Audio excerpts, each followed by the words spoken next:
The Impala platinum mine tragedy has claimed the lives of 12 mine workers, leaving scores more injured. This follows the deadly tragedy, highlighting the safety challenges in the mines in South Africa. However, the mine management assuring the nation that employees, the safety of the employees is a top priority and has promised to cooperate with the ongoing investigations into this tragedy. Let's get some detail now, and we speak to AMCU's Deputy President, Phuthuma Manyathi, who speaks to us on the line from Johannesburg. Mr. Manyathi, good morning to you and thank you for your time. There seems to be quite a focus on the number of people who have died at this mine, and yesterday the death toll ticking up. Are you confident that the number of 12 people that we are told have succumbed as a result of this accident is actually the official figure? What are you being told? Yes, good morning, and good morning to your listeners and viewers at home. And thanks for inviting us. The number is really worrying because remember, initially it was 11 people that were confirmed dead on the day of the incident on Monday. However, yesterday we also lost another employee who succumbed to injuries.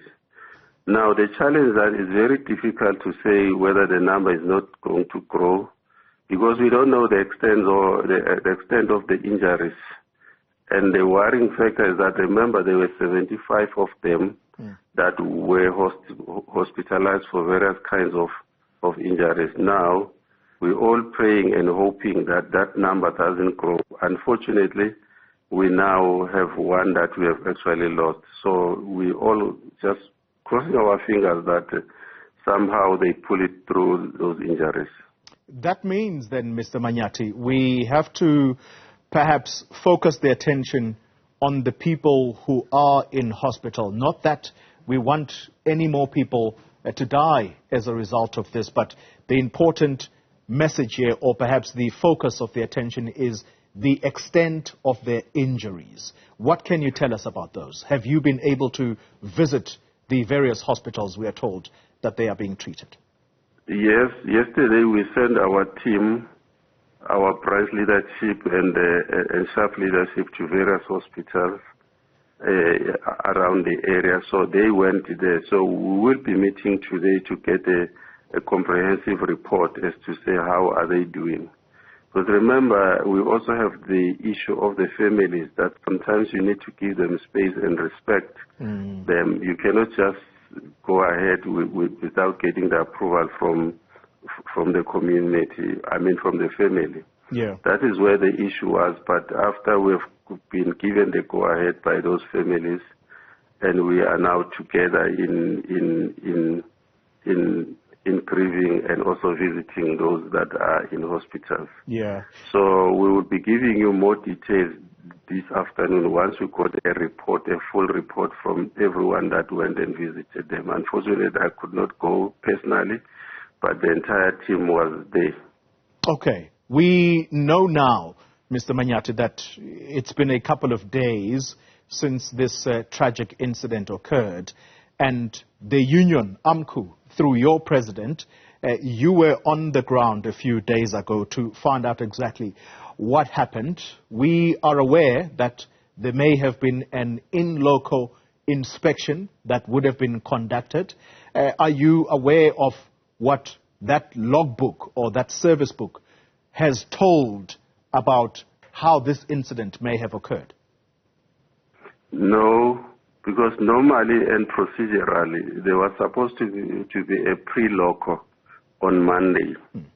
Now, that has not been done. It is only yesterday that our health and safety from the region were part of the team that went and do the investigation. But now, there was time lapse between what happened on Monday and yesterday. So that is where our worry was, to say, but there should have been a pre-local inspection. I don't understand why it did not happen, and that is worrying because it has an element of one concluding that there might be some cover-up of some sort, but we don't have the facts at this stage. But procedurally, that report should have been there so that as stakeholders, when we arrive on Tuesday, then they give us their preliminary report to say, this is what what we have picked up or what could have happened. Yeah. But that didn't happen. But our team went there yesterday with quite a number of specialists, including the DMRE.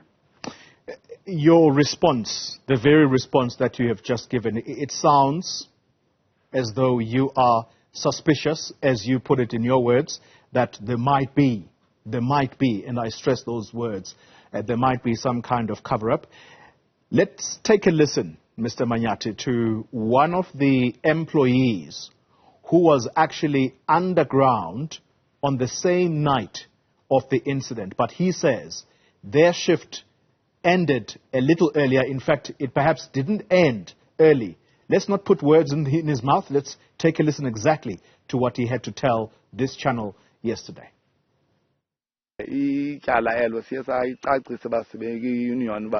Why sikhaleze satshayisa usitshayisa kubonakala umsebenzi baswenzanga sacacisa ba hayi amanzi okusela wekho so umzimba wethu awukwazi ke thina kumelana nomtshiso opha ngaphansi so satshayisa ke sayicacisela union so that's why sisiva kabuhlungu sinayo into ethi mhlawumbi uba abantu bebetshayise nathi ngoba nathi singaba sisindile ngekuba namhlanje sinabo inani labantu abasweleke 11 shaft ayililo eli liswelekileyo.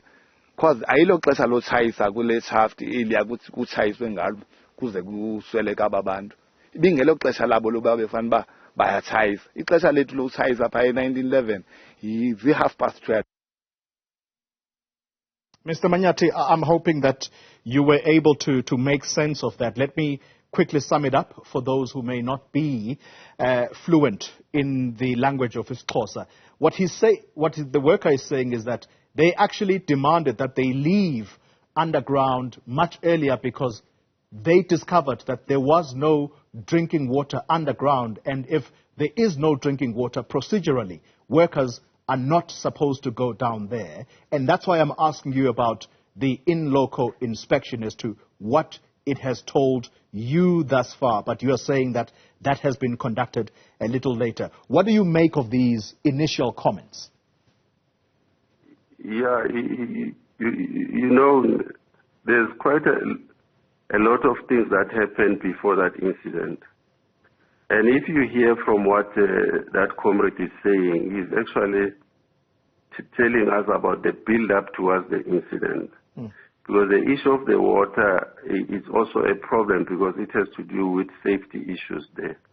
Now you can see that something was not right there. But what is surprising, as he put it correctly to say, the knocking off early was very strange, as well as the issue that there was no water and there was no proper explanation as to say why there is no supply of water. And then all those things should come out from that report.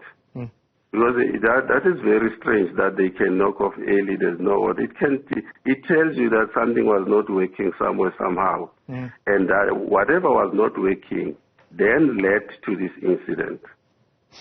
That is what I can say because of that is what it's actually saying. And remember, there were some of them that has already told us that as early as Thursday there was a problem with that cage. They reported the incident. The specialists were brought in. They were there on Thursday, on Friday, on Saturday, on Sunday. Now, you tell me that if there was a problem, why the problem took so long to be fixed? Because of the reason that they were there a day, then the second day, the third day, and the fourth day. It's a clear indication that something was not normal. Yeah. But what we don't understand is that if they could not get it right, why did they allow people in that cage? Because they could tell, look, me and you will tell, if something cannot be fixed day one, surely there's something terrible happened with that winder. And I still cannot figure out in my head as to say, why would they then allow people to be in when they've just finished fixing whatever needed to be fixed? And there's only one reason for that. Again, there are two variables. Remember, there's this issue of production and the issue of safety. Yeah. And always production wins. So the only reason that they can put them in there or allow them to use that lift is a question of saying we don't want to lose even an inch of production. It's as simple as that, and that's what we have been complaining as AMCU to say. The Mine Health and Safety Act is not working for us, absolutely not working, because it puts a production, the safety of the, the interest of the investors above safety. Mr. Manyathi, and those are the outcomes of that. Mr. Manyathi, I hate to cut in, but time is of the essence. I've completely run out. But I've got to put this final question to you. You bring up the issue of production. What do you know today at that Shaft 11 about whether or not work has still stopped in order to allow for the mourning process? Is production continuing, or is it still stopped?